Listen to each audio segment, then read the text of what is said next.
I want to do a little curry for the boys, okay? And I'm going to be using butternut squash. So it's going to be a vegetarian curry, some carrots, just some new potatoes, chilli, garlic, bay leaf, coconut milk, and a little bit of dried thyme. So it's not what you think. A curry's really complicated and there's all these different bits and bobs. It's really, really simple. First of all, I'm going to make my own curry powder. You can use whatever you like, really. But a tip, I would use the old turmeric because it does give it that nice curry colour. Just a big teaspoon of turmeric, teaspoon of cumin, ginger, it's my favourite spice, I love that. Put a bit of fenugreek in there, because if the turmeric gives it the colour, this definitely gives it the flavour. A little bit of chilli, again, to taste how much, how hot you want it, but don't forget we've got a chilli going in anyway. And cloves, I think the cloves will balance it out well as well.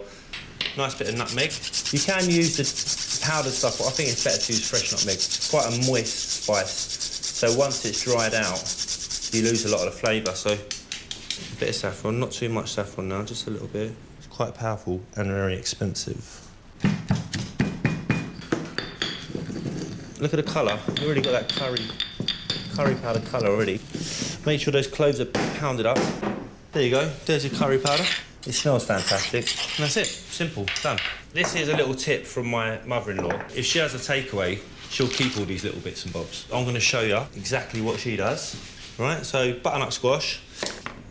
I like going straight down with a knife and right into the orange and missing out on that yellow pith. If I left that there for 20 minutes, you'd see all this water coming out of it. So there's a lot of water in there. So if you did leave it overnight in the fridge, after peeling it, you'd probably get a better result after you've cooked the curry. You won't get as much liquid in there as well. So that's a little tip. If you ain't got time for that, just pop it in, it's all right. It's all about balance, okay? So this is the main character. So I'm gonna just pop my squash in, so I've got to fit everything else in there as well. I think that'll be about fine. If your squash is that big, your potatoes got to be that big, and your carrots got to be that big. So they all cook at the same time. Okay, potatoes. That'll probably be enough for one person, actually.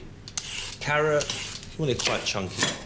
Because it's a vegetarian curry, the vegetables, they will break down, so it's better to keep them quite chunky, so it feels like it's quite meaty, do you know what I mean? Otherwise, they'll just all puree up. And then you've got your onion. This is all going straight into the tin. Bay leaf, as much chilli as you want. I like a little bit of chilli in mine. Yeah, about half a chilli. A little bit of garlic. A little pinch of thyme. Coconut milk. Curry powder. All right, it looks mad now, but wait till it's finished. It is great. And then just fill it up with some vegetable stock, if you're a true vegetarian. Or you can use a bit of chicken stock if you're not. Pop your lid on. You can pre-do them if you want. Keep them like this and just leave them in the fridge. So when you come home, all you do is pop that straight in the oven. 20 minutes, 180, done.